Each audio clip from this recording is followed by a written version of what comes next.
बहुत दिन हो गए लॉकडाउन और काफ़ी सारा लोग डरे भी हुए हैं कोविड-19 से और अभी एक दवा को मंजूरी मिल गई है। अब किसी भी नाम से बोल लो, फेविपिराविर, एविगन या T705।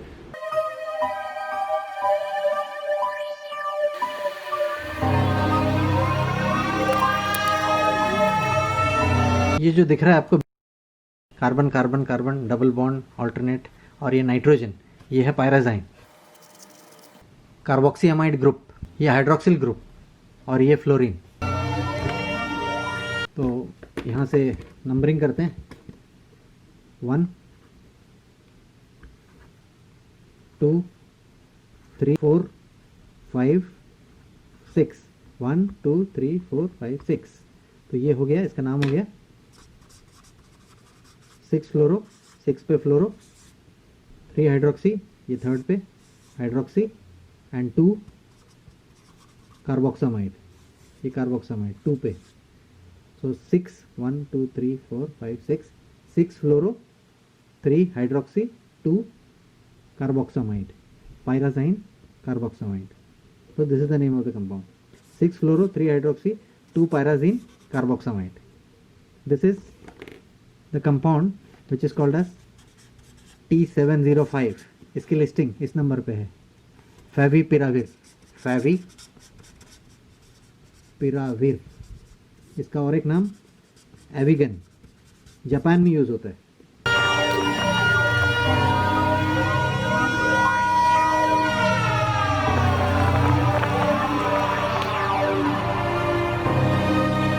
तो फ्रेंड्स, ये इसके डिस्कवरर हैं टोयामा केमिकल कंपनी और इसके पेरेंट जो कंपनी है that is Fuji film holdings. आप पुराने ज़माने में वो ऐसे वाला याशिका का कैमरा यूज़ करते थे, आपको याद है? उसके अंदर एक रील लगती थी, उससे फ्यूजी फिल्म लिखा होता था।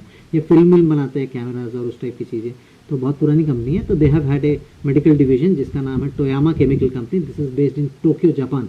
तो वहाँ के लोगों की ये डिस्कवरी है and they have brought about this favipiravir नाम का, उसको वहाँ एविगन बोलते हैं। एंड दिस इज़ द, और हमारे यहाँ जो ग्लेनमार्क लेबोरेटरीज है उनका अभी वो जैसे परमिशन मिल गई उनको, तो ग्लेनमार्क लेबोरेटरी ने उसका प्रोडक्शन चालू किया और उसका नाम दिया फेबिफ्लू। और उसका करीबन 103 रुपये की टैबलेट है और टोटल कॉस्ट कुछ 3400 के आसपास जाता है। इसको डॉक्टर की प्रिस्क्रिप्शन के बगैर नहीं लेना, पहली बात। और दूसरी बात है, and this is got teratogenicity and embryogenicity, मतलब ये एम्ब्रॉय के लिए खतरनाक है, मतलब जो प्रेग्नेंट लेडीज हैं उनको ये नहीं दिया जाना चाहिए। ये इंसान, ये वायरस। इंसान में होता है डीएनए, इसमें होता है आरएनए। ये इस टाइप का कुछ होता है और ये इस टाइप का ट्विस्टेड होता है, बट ये फिलहाल के लिए। फ्रेंड्स, कभी आपने सोचा ये इंसान का बच्चा इंसान क्यों होता है, गधे का बच्चा गधा क्यों होता है, घोड़े का बच्चा घोड़ा क्यों होता है, और कुत्तों से कुत्ते ही क्यों पैदा होते हैं, बिल्लियाँ से बिल्लियाँ और मुर्गी से मुर्गियाँ पैदा होती हैं, कॉकरोच से cockroach? It is because of the genetic structure. होता क्या है कि हर एक इंसान या कोई भी ऑर्गेनिज्म जो भी है उसके सेल के अंदर ये जो मैंने बताया डीएनए या आरएनए, ये जेनेटिक मटेरियल होता है। और ये जेनेटिक मटेरियल मतलब उसकी पूरी कुंडली लिखी हुई होती है। जैसे कभी कोई बच्चा पैदा होता है तो लोग जाते हैं ना हॉस्पिटल में जाने के बाद बोलते हैं, यार ये इसकी जो बच्चे की आंखें हैं ये तो बिल्कुल इसकी मम्मी जैसी है, इसका चिन्ह जो है बिल्कुल इसके पापा जैसा है। तो ये मम्मी पापा आए कहाँ से? ये आए इसलिए बिकॉज ये जो डीएनए जो मैंने बताया, डीएनए इंसान के अंदर जो डीएनए है हर एक सेल में वो मल्टीप्लाई होता है, और मल्टीप्लाई होके जब वो अपने बच्चे में जाता है तो बहुत सारे सेल्स में वही डीएनए फिर उन मम्मी डैडी का मिक्स होकर जो बनता है वो उसमें जाता है, और इसीलिए मम्मी डैडी के कैरेक्टरिस्टिक्स उसमें जाते हैं। तो सीधी सी बात है कि अभी वायरस को भी अगर मल्टीप्लाई होना है तो उसका आरएनए जो जेनेटिक मटेरियल है, जैसे इंसान में डीएनए, वायरस में आरएनए, तो वायरस का जो आरएनए है जेनेटिक मटेरियल जिसमें उसके पूरे कैरेक्टरिस्टिक्स कि वायरस का बच्चा वायरस ही होगा, कोरोना वायरस का बच्चा कोरोना वायरस ही होगा, तो ये उसमें से ट्रांसफर होता है। मतलब वो आरएनए कुछ क्या है, रिप्लिकेट होने की, मतलब मल्टीप्लाई होने की ज़रूरत होती है। और आरएनए और इस तरह के उसमें एंजाइम्स होते हैं, मतलब जैसे आदमियों में एंजाइम्स होते हैं डीएनए पॉलीमरेज, और इसमें होता है आरएनए प्रोड्यूस्ड आरएनए पॉलीमरेज। तो ये पॉलीमरेजेस की वजह से वो जो है स्ट्रक्चर उसके मल्टीप्लिकेशन चालू होते हैं और एक वायरस से बहुत सारे वायरस पैदा होने लगते हैं। तो भाई ये हुआ इंसान और ये हुआ वायरस। ये वायरस, ये इंसान। इंसान में जेनेटिक मटेरियल जैसे आपको बताया डीएनए, और इसमें होता है आरएनए। कुछ वायरस डीएनए वाले भी होते हैं, लेकिन फिलहाल ये आरएनए वायरस है जो कोरोना वायरस जिसकी हम बात कर रहे हैं। तो कोरोना वायरस का आरएनए जो है इसमें एक एंजाइम होता है जो इसके मल्टीप्लिकेशन में मदद करता है, जो इसके मल्टीप्लाई मतलब आरएनए। अब वायरस का बच्चा पैदा होगा तो बहुत सारे आरएनए, एक आरएनए में से बहुत सारे आरएनए बनने पड़ेंगे, तो ऑब्वियस सी बात है उसके लिए उसमें चीज़ें होंगी जो उसको बढ़ाएगी, और उसका नाम है आरएनए पॉलीमरेज। तो इसको बोलते हैं RNA dependent RNA polymerase, RNA dependent RNA polymerase. और यहाँ पे ऑब्वियस सी बात है कि यहाँ पे डीएनए पॉलीमरेज होगा। अब होता क्या है कि जब वायरस बॉडी के सेल में घुसता है, तो ये हुआ इंसान की बॉडी का सेल, इसके ऊपर एक रिसेप्टर होता है, इसके सतह पे कुछ सरफेसेस होते हैं, इसको बोलते हैं ACE2 रिसेप्टर। जो ब्लड प्रेशर की दवाई खाई जाती है वो भी यहीं पे बाइंड होती है, और उसके बाद सेल के अंदर जाती है, और उसके बाद वो कुछ चेंजेस लाती है जिसकी वजह से इंसान का ब्लड प्रेशर कंट्रोल होता है। तो होता क्या है कि ये जो वायरस है, इस वायरस के ऊपर जो ये जो प्रोटीन्स होते हैं, इस तरह के स्पाइक प्रोटीन, जिसकी वजह से इसको कोरोना वायरस बोला जाता है। कोरोना मतलब ऐसे प्रोजेक्शंस जो बाहर निकले हुए हैं, ये कोरोना की तरह है। तो ये जो प्रोजेक्शंस इनको स्पाइक प्रोटीन कहते हैं। तो ये स्पाइक प्रोटीन का स्ट्रक्चर बिल्कुल इससे मैच करता है, और जब यहाँ आके ये बाइंड हो जाता है स्पाइक प्रोटीन, तो ये सेल बेवकूफ़ बन जाता है, इंसानी सेल बेवकूफ़ बन जाता है। उसे लगता है कि कोई जान पहचान का, जैसे आपके घर में, जैसे कि आपके घर में कोई इंसान आए और आपने वो की होल में से देखा, वो क्या बोलते हैं, मैजिक आई, उसमें से आपने देखा, आपको लगा कि आपका दोस्त खड़ा है बाहर, और दोस्त खड़ा है तो ऑब्वियस सी बात है आप दरवाजे खोल दोगे। लेकिन बाद में पता चलता है कि वो दोस्त नहीं है, वो मास्क पहन के कोई दुश्मन है, और वो घर के अंदर आते हुए वो फायरिंग चालू कर देता है। तो इस तरह का कुछ होता है। जैसे ये जो मैंने बताया कि ये ह्यूमन सेल, इसके ऊपर ACE2 रिसेप्टर है, और इस रिसेप्टर में जब ये वायरस का जो प्रोटीन स्पाइक है वो यहाँ आके जुड़ता है, तो इसे लगता है कि कोई पहचान वाला आया है, और ये अपने दरवाजे खोल देता है और ये वायरस सेल के अंदर घुस जाता है।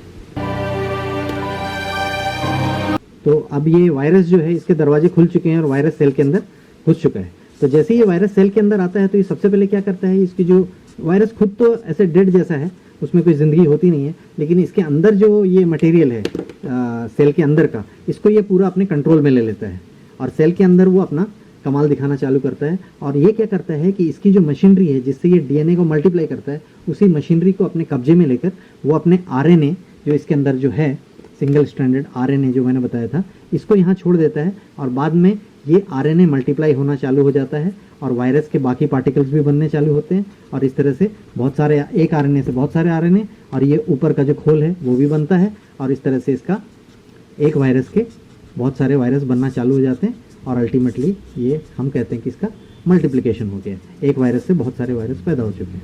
तो इस तरह का ये होता है। मतलब जैसे इंसान के बच्चे होने के लिए इंसान के डीएनए का मल्टीप्लाई होना बहुत ज़रूरी है, वैसे ही वायरस के बच्चे होने के लिए वायरस के आरएनए का मल्टीप्लाई होना बहुत ज़रूरी है, और ये आरएनए से, एक आरएनए से बहुत सारे आरएनए बनते हैं। अब ये सेल के अंदर जब एक आरएनए से, वायरस के एक आरएनए से बहुत सारे आरएनए बनेंगे, तो ऑब्वियस सी बात है उसके स्ट्रक्चर का डुप्लीकेशन होगा।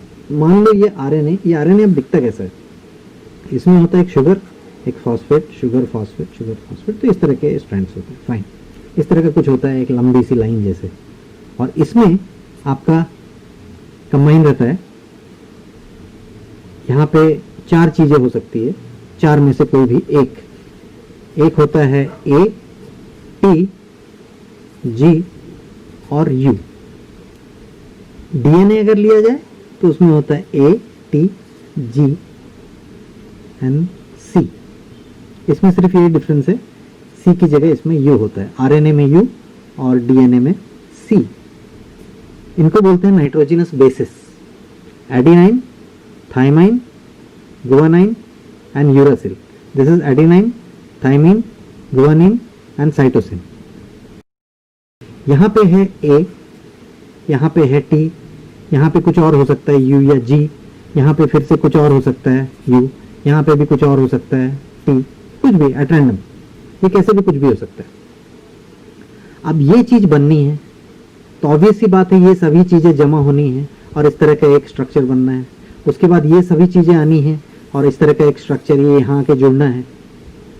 अब क्या होता है, ये जो गुआनाइन है जो हमने बताया आपको कि दवाई की फेविपिराविर, ये फेविपिराविर जो है ये कन्वर्ट होता है फेविपिराविर आरटीपी, ये इसका एक्टिव फॉर्म है फेविपिराविर आरटीपी। ये इसके एक्टिव फॉर्म में, इसको बोलते हैं फॉस्फोरिलेशन। ये फेविपिराविर का फॉस्फोरिलेशन होकर इसका ट्राइफॉस्फेट बनता है और ये एक एक्टिव फॉर्म है और ये इसके साथ कॉम्पीट करता है। मतलब ये जो गुआनाइन है, ये जो नाइट्रोजनस बेस है, इसका स्ट्रक्चर बिल्कुल इसके जैसा ही है और इसकी वजह से वायरस क्या करता है, इसकी बजाय इसको पिकअप कर लेता है। तो ऑब्वियस सी बात है कि अगर उस वायरस का आरएनए बनना है और वो इस तरीके का बनना है, लेकिन वायरस को आपने बेवकूफ बना दिया इस बार और इसकी जगह वायरस ने इसको पिकअप कर लिया, तो वायरस का आरएनए का स्ट्रक्चर चेंज हो गया। मतलब वो वायरस की जो इन्फेक्टिविटी थी, उसकी जो टेंडेंसी थी कि वो कोई रोग पैदा कर सकता था, वो अब खत्म हो गई है। और ये 1-2 आने के बाद में उसका मल्टीप्लिकेशन रुक जाता है पूरी तरह से, और इस तरह से 4 दिन में उस वायरस का लोड बहुत कम हो जाता है। मतलब उसकी संख्या जो है वो बहुत कम हो जाती है, क्योंकि उसके एक आरएनए में से दूसरे आरएनए बनने में ये इंटरफेयर कर देता है, ये वाला ड्रग, जो कि अभी फेविपिराविर, जिसका अभी क्लिनिकल ट्रायल होके इसको मंजूरी दी गई है कोविड-19 के ट्रीटमेंट के लिए।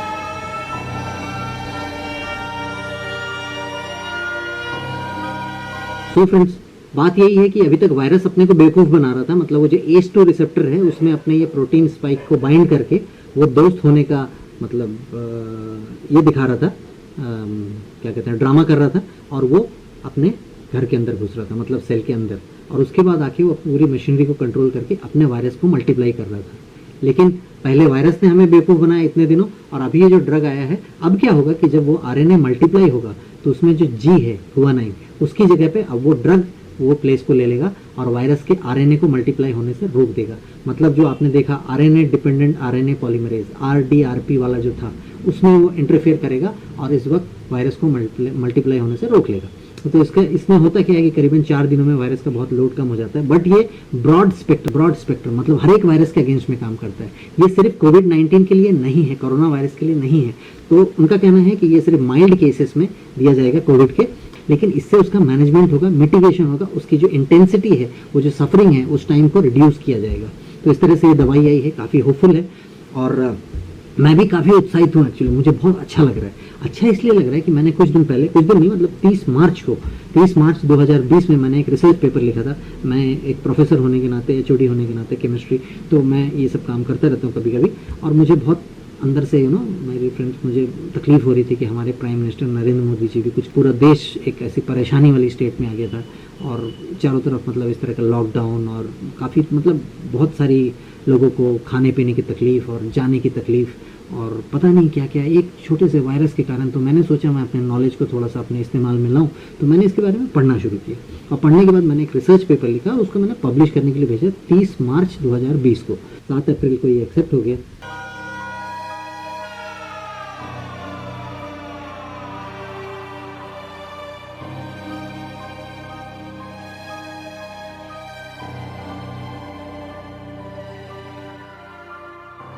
और उसके बाद ये रिसर्च आर्टिकल मैंने हमारे माननीय प्राइम मिनिस्टर नरेंद्र मोदी जी को भी भेजा था, और उसमें मैंने कुछ दवाइयों का जिक्र किया था, जिसमें ये फेविपिराविर दवाई का जिक्र मैंने किया था उसमें। And I am happy that वो दवाई आज मार्केट में आई है, शायद उससे हेल्प हो, लेट्स सी। और बाद में फिर मैंने उसको एक वेबिनार में प्रेजेंट किया, और कुछ सर्टिफिकेट वगैरह भी मिला है, यही है। और